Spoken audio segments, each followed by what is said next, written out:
Hi, my name is Ashraf Ismail, Game Director of Assassin's Creed 4 Black Flag, and I'm excited to show you more of our open world locations and activities. This is by far the biggest and most diverse game world we've ever built.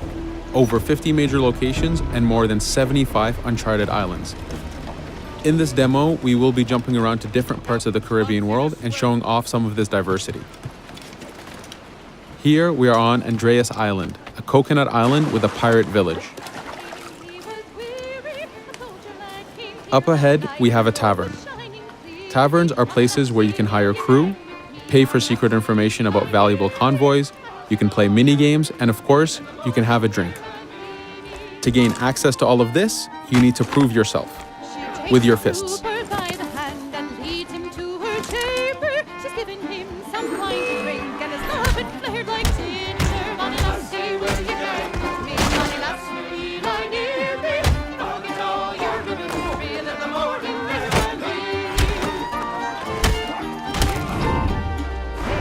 Now that the fight is over, you have access to the tavern and its services. This being a tavern, there's always plenty of rum to be drank, but drinking too much will have some fun surprises for you.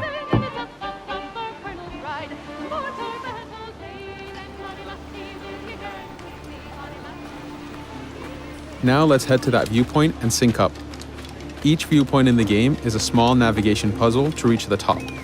Synchronizing unfogs the map, showing you nearby collectibles and activities, and it also becomes a fast travel point so that you can quickly get back here. The world is massive. We needed to make it comfortable and easy for you to get to where you want.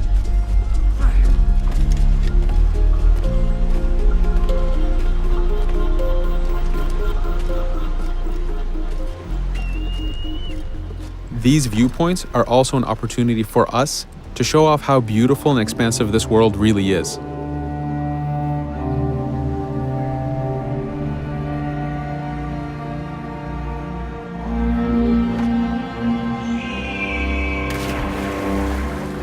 Now we're heading to another important location, underwater shipwrecks.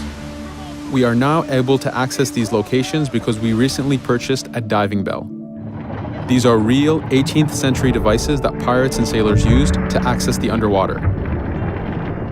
Underwater is how the golden age of piracy started.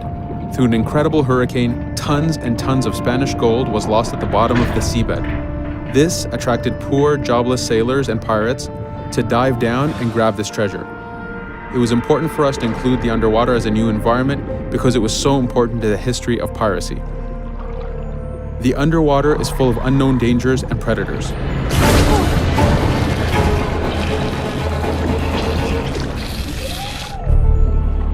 You do have to pay attention and act quick, but the risk is worth the prize as you need a lot of money to get all the upgrades for your ship, the Jackdaw.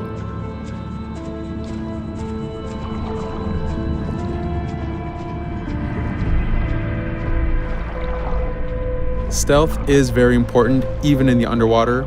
Here, we can use the seaweed and plant life to keep yourself hidden from sharks and other dangers.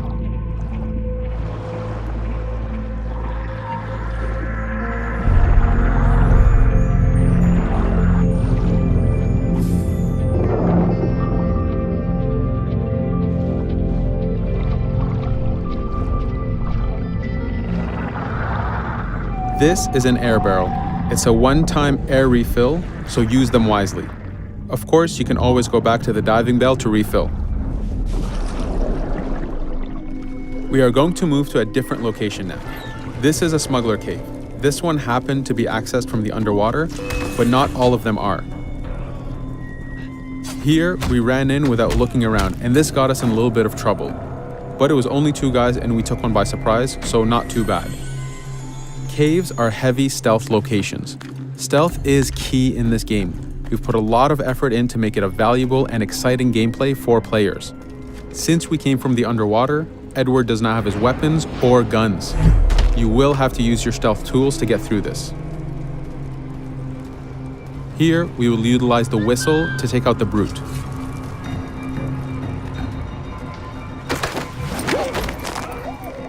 Anytime an enemy is taken out, they will drop their weapon for you to use.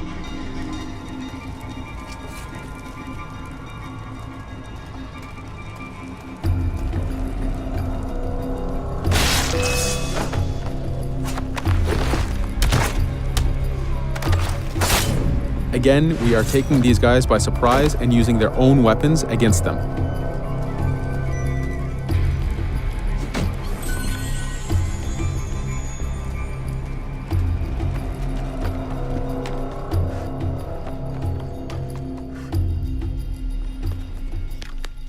Using just your fists keeps things quiet. This allows you to take advantage over the second guard.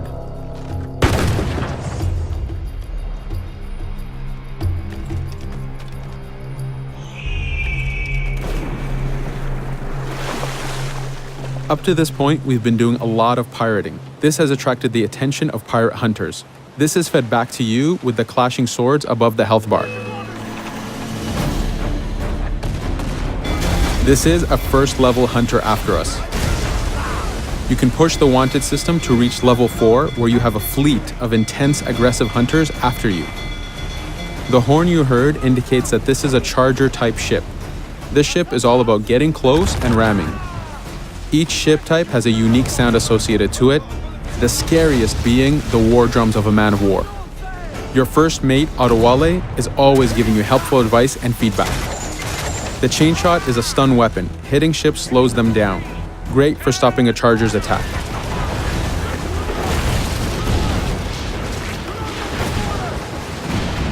As the masts come down, we can start a boarding. We need to take out 10 crew members to win the boarding. Of course, we can do it any way we want. In this case, since this is a smaller ship, the swivel gun is very efficient.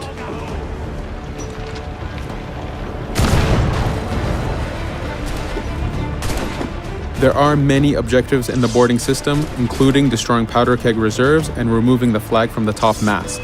But the most basic objective is to eliminate the crew.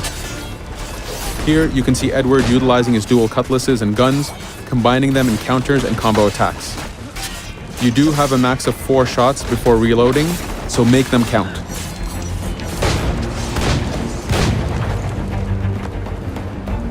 Plundering a hunter allows you to send a very powerful ship to your fleet.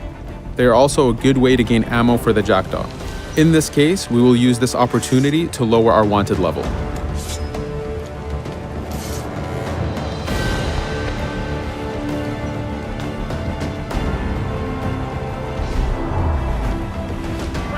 A very important new activity in Black Flag is harpooning. Historically, pirates harpooned as a source of income. Ready to whaleboat, lads.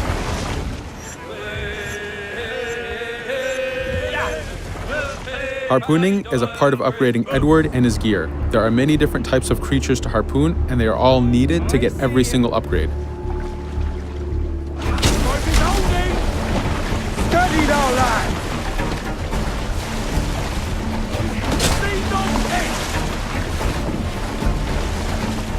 Success!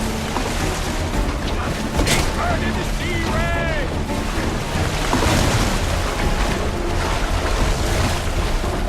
It's weakening! The blast has torn the rope! Stay sharp, lads. This is one of the smaller harpooning targets. Just imagine taking on a great white shark or a blue whale.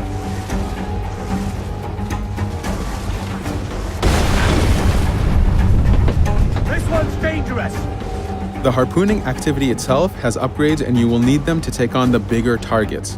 You can upgrade the health of the rowboat, the number of harpoons you carry, and the damage of the harpoons themselves.